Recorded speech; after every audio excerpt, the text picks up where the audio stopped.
Una buona serata a tutti i nostri telespettatori, ben ritrovati, benvenuti a questa puntata di TV7 Match, una puntata come sempre ormai avviene da alcune settimane, divisa tra l'attualità della guerra e in parte anche dedicata però alla storia e all'attualità anche locale e ai problemi anche locali, perché ultimamente insomma di problemi ce ne sono. Allora Ermanno, prima parte dedicata all'Ucraina, a questo conflitto che ancora non vede un cessate il fuoco, la diplomazia sembra sia latitante, possiamo dire così, e poi il problema della siccità, perché siamo veramente in una situazione difficilissima qua al nord, in particolare al nord-est, e poi una figura possiamo dire veramente eclettica, quella di Gabriele D'Annunzio.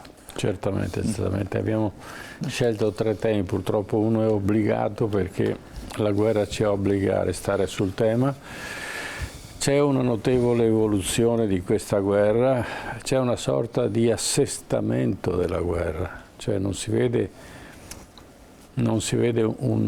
diciamo, in fondo al tunnel non si vede la luce, e allora dobbiamo pensare che questa guerra diventa una guerra stagnante e durerà molto se non intervengono delle figure importanti che ci sono, ma non intendono prendere decisioni in questo momento, perché evidentemente la strategia che viene presentata ufficialmente non è quella che poi viene utilizzata durante il conflitto. Quindi ci illudono per certi aspetti sia da una parte che dall'altra, ma in realtà non c'è interesse da ambo le parti di chiudere questo conflitto. Anzi, questo conflitto si sta aprendo su zone completamente nuove. Abbiamo il coinvolgimento, per esempio, della rete. Mai come in questo momento questo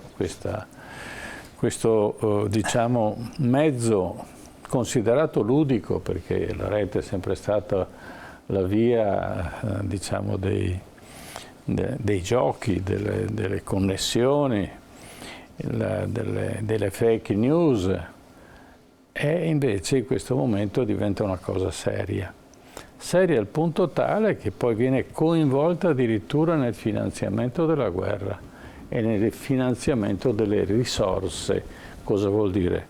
Vuol dire che proprio di stasera, e lo abbiamo già previsto però già da 2 giorni, perché abbiamo preparato un servizio, come sarà coinvolta la rete per diventare la banca mondiale, perché abbiamo visto che il problema delle sanzioni tra le varie nazioni sono sanzioni importanti, e per scansare queste sanzioni non si può più usare la banca, quindi si usano altri metodi che sono già stati collaudati. Quindi abbiamo la moneta, diciamo, virtuale, e già si parla di questo per poter pagare le fonti energetiche, ma anche per poter pagare in maniera incontrastata e superare l'ostacolo delle banche. Questo è un altro degli aspetti che in questi giorni si presenta, ma l'avevamo già predetto nelle trasmissioni precedenti. Ecco, in questo tema che purtroppo è tragico e variabile,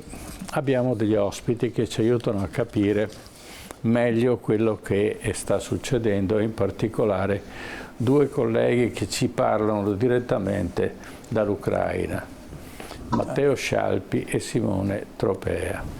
Allora, se vuoi presentare i nostri ospiti. Certo, presentiamo i nostri ospiti anche in studio. Salutiamo Paolo Giaretta, già senatore del Partito Democratico e vicepresidente della Fondazione Orchestra di Padova e del Veneto. Grazie per essere qui con noi. E vedo collegati da Odessa Matteo Scialpi e Simone Tropea. Buonasera a tutti e 2. Buonasera Matteo, è un reporter. Buonasera. Appunto al lavoro in Ucraina, Simone Tropea, inviato del quotidiano L'Avvenire, e vedo in collegamento anche Mao Valpiana. Buonasera Valpiana, grazie anche a lei della disponibilità.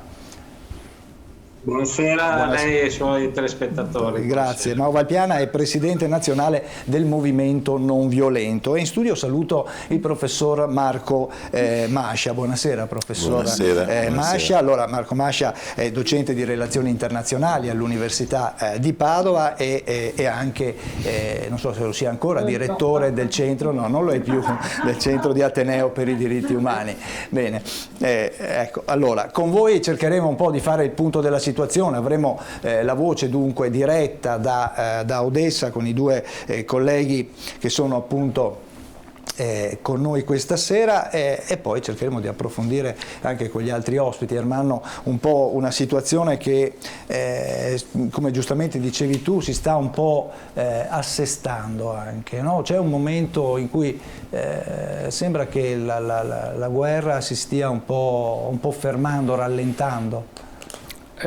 Non credo che rallenti, comunque non è, diciamo, non si sviluppa come nel nostro immaginario avviene, cioè non è la guerra classica che abbiamo assistito in altre situazioni, non è la guerra del Golfo, non è la guerra dell'Afghanistan, è una guerra che si sta muovendo tatticamente in un'altra maniera. E non possiamo prevedere nulla se non cercando di intuire. Ma io a questo punto lascerei la prima parola ai nostri testimoni che sono appunto in Ucraina e lascerei la parola a Matteo Scialpi che ci faccia un quadro della situazione che lui ha vissuto, sta vivendo in questo momento in Ucraina e quali sono le sue sensazioni, le sue percezioni di questa guerra. Prego.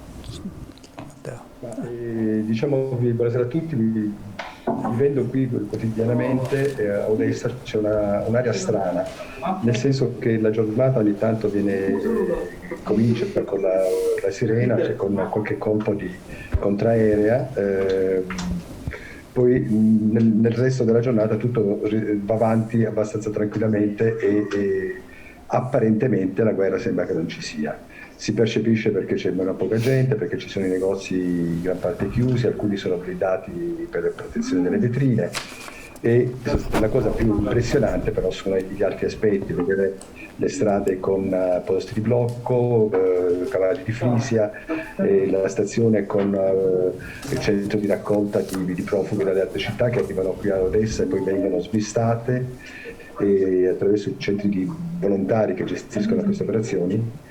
Smistate con 2 treni che la sera partono da Odessa, direzione Bucarest e da lì poi vengono smistate tra la Germania, Italia, Ungheria e Polonia. Questo è l'aspetto principale che va evidenziato, cioè di questa guerra. C'è un flusso di gente che scappa ed è incontrollabile, ormai si parla di milioni di persone che si muovono in questo senso. Quindi il vero problema sarà questo prossimamente. Quello che si percepisce, per esempio, io oggi sono stati a Nikolaev e che c'è un rallentamento probabilmente, anche se arrivando abbiamo sentito dei colpi di mortaio non molto vicini da noi, però li abbiamo sentiti. Lungo la strada, come al solito, colonne di macchine verso la città e tanti posti di blocco. La cosa che sorprende è l'età della gente che c'è, l'età dei combattenti che sono principalmente volontari, ma gran parte volontari, oltre che esercito.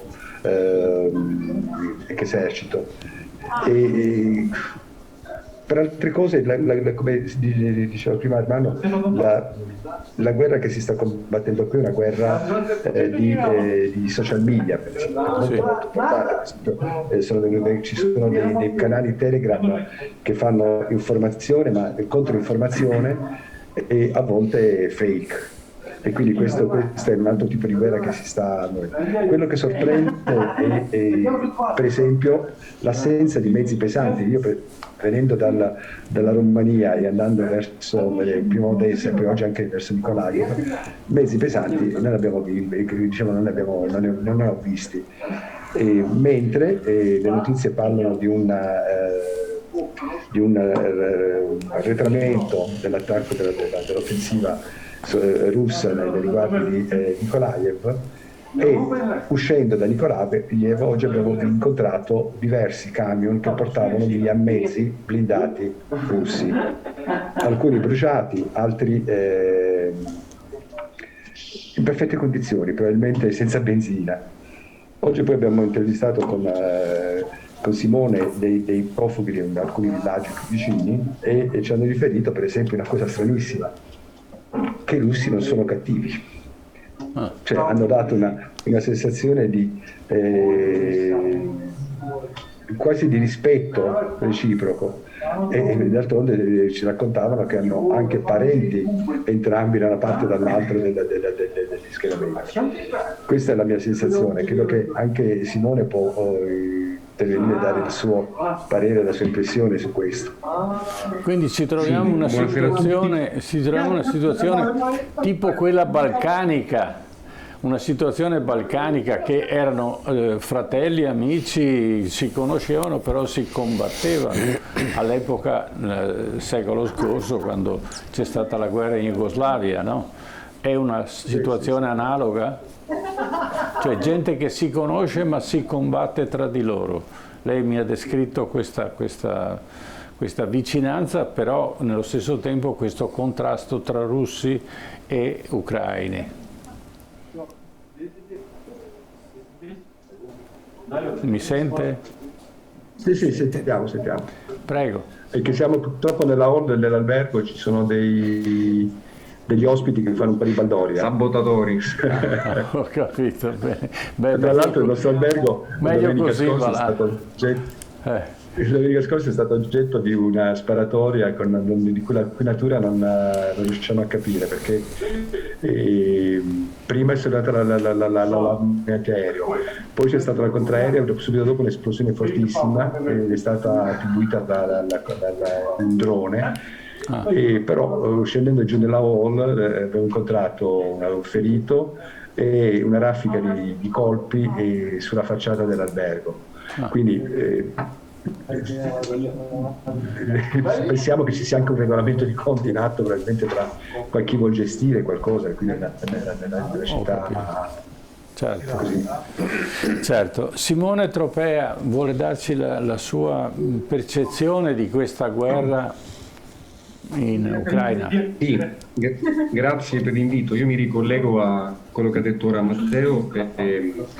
La mia impressione è che appunto si possa inquadrare la criticità più grande, forse anche nella ricostruzione dei fatti di cui siamo testimoni, a partire da questa realtà di tensione preesistente tra russofili e russofobi. Odessa in particolare è una città russofona e quindi tendenzialmente russofila anche, dove però alcune polarizzazioni in questo momento conoscono il parossismo, no? Allora la testimonianza di oggi per esempio dice anche proprio la difficoltà di ricostruire in modo netto questo conflitto a partire da una categorizzazione in buoni e cattivi, evidentemente. Sicuramente il sentimento patriottico è molto forte e quindi il processo della costruzione del nemico, anche portato avanti in modo molto radicale, è un elemento essenziale della propaganda ucraina, così come la costruzione del nemico NATO che si concretizza poi nell'Ucraina è un elemento essenziale della propaganda russa, in particolare con riferimento alle presenze naziste all'interno dell'esercito ucraino, quindi il battaglione Azov e tutto quello che voi conoscete bene. Però in realtà quello che è vissuto e anche percepito, direi, dalla gente comune è una grande situazione di confusione, perché appunto parliamo di persone che hanno magari fratelli, che hanno magari ex coniugi, che hanno magari dei figli o dei genitori in Russia, e questi parenti dal canto loro non comprendono quello che stanno vivendo i loro familiari, i loro amici, conoscenti. Per esempio la testimonianza che posso riportarvi è quella di un uomo di Nikolaev che ha due sorelle, entrambe le sorelle, una che vive a Mosca e una che vive in un paesino a 50 km da Mosca, La prima ha chiuso i contatti perché non crede a ciò che quest'uomo vi racconta di bombardamenti sugli ospedali, sulle scuole, che pure vi sono. Sarebbe, come dire, pericolosamente scorretto negarlo, lungi da noi. Anzi, qui c'è una guerra crudele. L'altra, pur diciamo riconoscendo appunto la realtà, la verità, l'oggettività del conflitto, lo giustifica. Allora troviamo dei nuclei familiari che sono ideologicamente lacerati. E poi anche questi episodi, per esempio quello che ha raccontato Matteo di quest'uomo che è stato arrestato, mi sono stati chiesti documenti, ma non è stato maltrattato o non ha subito abusi particolarmente duri da parte dei russi, ecco, è un fatto che può essere inteso come un episodio sporadico, è stato un uomo particolarmente fortunato, oppure dice comunque una vicinanza culturale, una vicinanza anche forse etnica, che ci impedisce di cadere anche noi nella trappola delle categorizzazioni fisse e rigide. Questo è quello che sento di dire io da parte mia. Ecco. Grazie della testimonianza e restate in linea, noi proseguiamo la trasmissione e poi interverrete su quelli che sono i nostri contributi, come da così distante cerchiamo di capire e intuire cos'è questa guerra e soprattutto quali novità ci presenta rispetto alle guerre tradizionali. Allora, Armando, scusa se ti chiedo la parola. Volevo far raccontare da Simone quello che oggi è una giornata particolare qui a Odessa come a Roma in particolare. sì. E penso che lui sia più referenziato di me per affrontare l'argomento. Certo. No, ecco, questa è una testimonianza interessante di quello che è successo oggi. Non so se avete seguito, sicuramente sì. Il fatto che il Papa ha consacrato simbolicamente la Russia e l'Ucraina al cuore immacolato di Maria. Ora, al di là di quello che può essere il dato di fede, che può esserci o non esserci, ma è un dato anche geopolitico forte, simbolico molto forte, perché intanto riallaccia, inserisce questa guerra nella storia diciamo del Novecento. Perché sapete che questo atto di consacrazione al cuore immacolato di Maria si riferisce alle rivelazioni di Fatima, che sono tendenzialmente storicamente riferite alla prima e alla seconda guerra mondiale. Quindi vuol dire che il Papa evidenzia il rischio oggettivo di una terza guerra mondiale ed è l'unico leader a prendere una posizione di prudenza e anche deprecazione rispetto a questa possibilità. Secondariamente lui consacra entrambi i paesi, quindi auspica come dire, non solo una cessazione del conflitto che in qualche modo suppone il riconoscimento delle validità delle ragioni dell'uno o dell'altro, della supremazia dell'uno o dell'altro, ma per così dire invoca una soluzione che pone su un piano simmetrico di fatto questi due paesi, pur mantenendo la simmetria che è data dal fatto che siamo davanti ad un aggressore e un aggredito, evidentemente, però il Papa richiama l'attenzione sul fatto che ci sono delle ragioni che vanno considerate, che c'è dietro questo conflitto aberrante, ingiustificato, ingiustificabile, una storia che è stata disattesa anche dai media, che è stata forse troppo superficialmente appunto elusa nelle varie ricostruzioni che sono state fatte di questo exploit che ha conosciuto in fondo il conflitto. Mi sembra interessante che lo faccia anche, se volete, fra virgolette in aperta o in quasi aperta contrapposizione con Kirill, che in realtà sposa tout court le ragioni di Putin e di fatto non si esprime sulla intrinseca malvagità della guerra. Ecco. Mi sembra un'operazione importante fatta da quello che forse è l'unico leader, almeno morale, in questo momento dell'Occidente, che riconosce la guerra per ciò che è, cioè un inutile massacro, e allora non, in nome di ideali che lasciano il tempo che trovano, non giustifica nessuna ulteriore esasperazione del conflitto. Ecco, mi sembra una considerazione importante che ci richiama alla lucidità e anche alla freddezza che in questo momento è necessaria. Certamente questa è una cosa essenziale, non ci troviamo di fronte a una partita di calcio o una gara di qualche genere, qui non si può parteggiare da una parte e dall'altra, bisogna parteggiare per la pace, cioè che le due parti, sia l'aggressore che purtroppo quelli che sono stati aggrediti, trovino una strada, e c'è sempre una strada per arrivare, perché abbiamo visto che le guerre alla fine finiscono.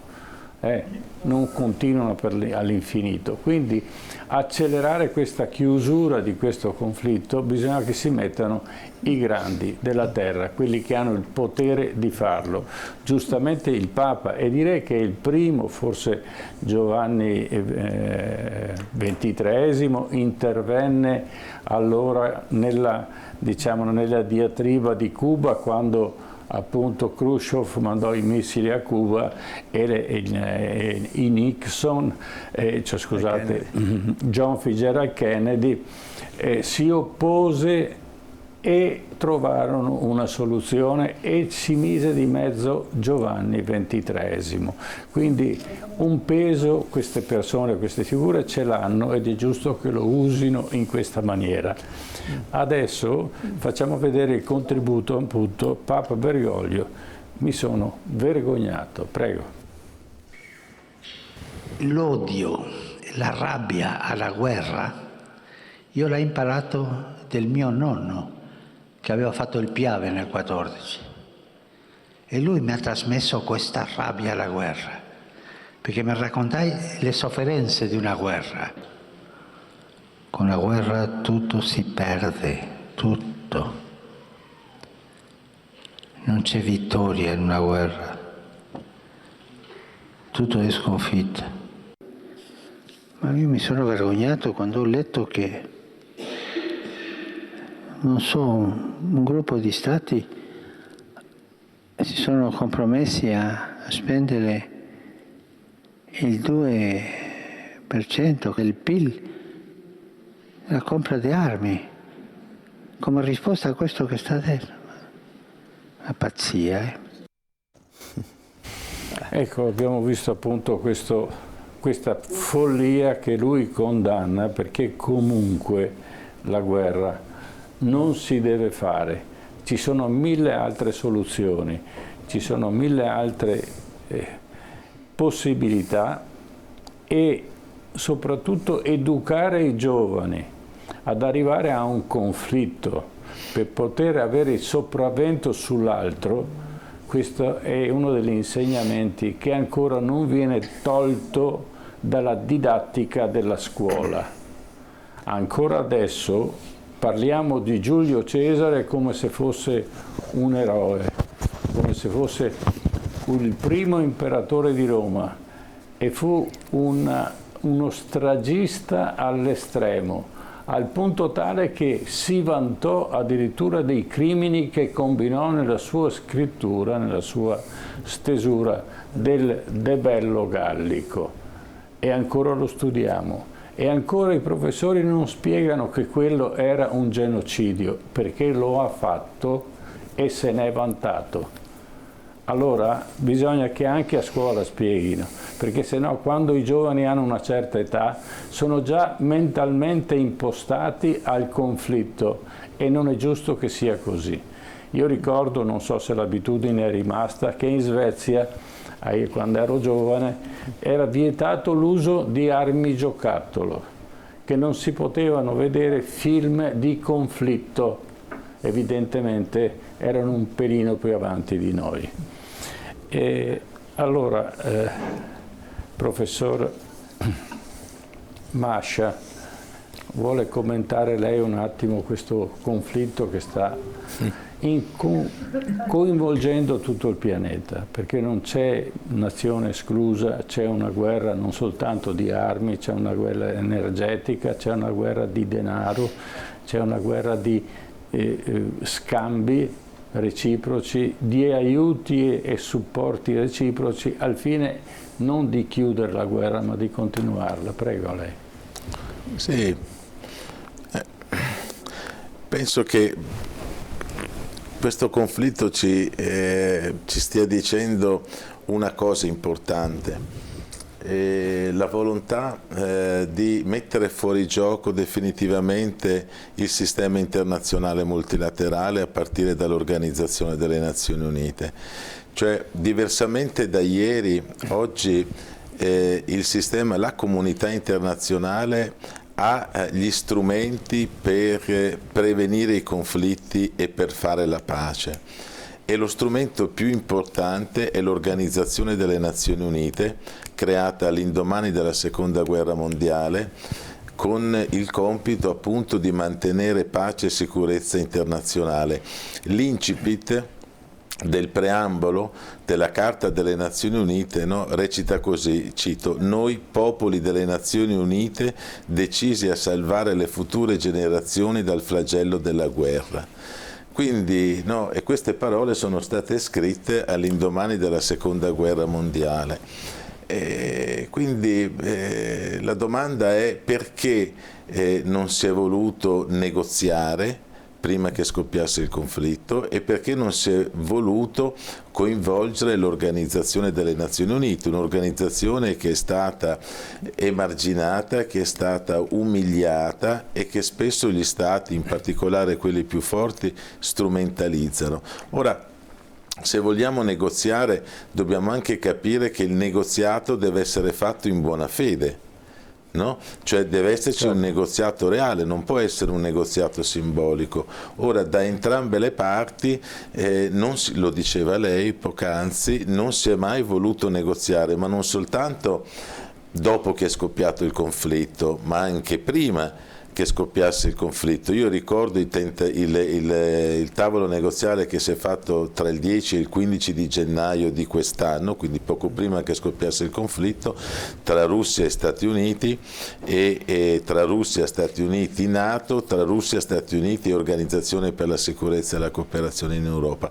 Insomma, non essere riusciti, no, a trovare la via per un accordo di pace, questo ci dice anche, no, dell'incapacità di questa leadership politica di costruire un ordine internazionale veramente pacifico. Ma forse, come diceva lei, le Nazioni Unite sono state declassate dalla loro grande funzione. Io ricordo che le Nazioni Unite nascono, diciamo, da un incontro storico, che abbiamo la fotografia lì, Yalta, cioè i tre grandi, e non erano mammole, erano persone che avevano sulla coscienza delle grosse responsabilità, soprattutto Stalin, dicono facciamo le Nazioni Unite, soprattutto l'idea è di Roosevelt, dice se non ci mettiamo d'accordo questa guerra tra poco si ripeterà. E non avevano ancora gli americani la bomba atomica, quindi si pensava a un'altra guerra del modello precedente. E allora io mi domando, perché non abbiamo imparato nulla? Oppure ci dimentichiamo del passato? Sì, sicuramente la storia non ci ha insegnato granché rispetto a questo conflitto. Io penso soprattutto all'Unione Europea, no? Sia sfuggito qualche cosa, questo allineamento dell'Unione Europea sulla posizione degli Stati Uniti, che non è una posizione di pace, quella assunta da questa amministrazione americana. Voglio anche ricordare che con questo Presidente nel dicembre dell'anno scorso si è fatto un importante summit dei paesi democratici. Lui sta insistendo molto, anche in campagna elettorale ha insistito su questo. Bene, non si può distinguere tra buoni e cattivi. Chi è che può dire che quel paese è più democratico di un altro? Un paese che fa 20 anni di guerra in Afghanistan con 170.000 morti, 47.000 civili, è un paese democratico? Quindi un paese che fa una guerra preventiva in Iraq nel 2003 è un paese democratico? Mi scusi, non lo so. La interrompo un attimo. Questa guerra preventiva fatta da Bush figlio in Iraq se riaprissero i processi di Norimberga, il signor Bush che fine farebbe? Sì. Perché ricordiamo che proprio una delle condanne principali, i punti di condanna, di accusa principali, era la fomentazione di una guerra senza, diciamo, senza motivazione.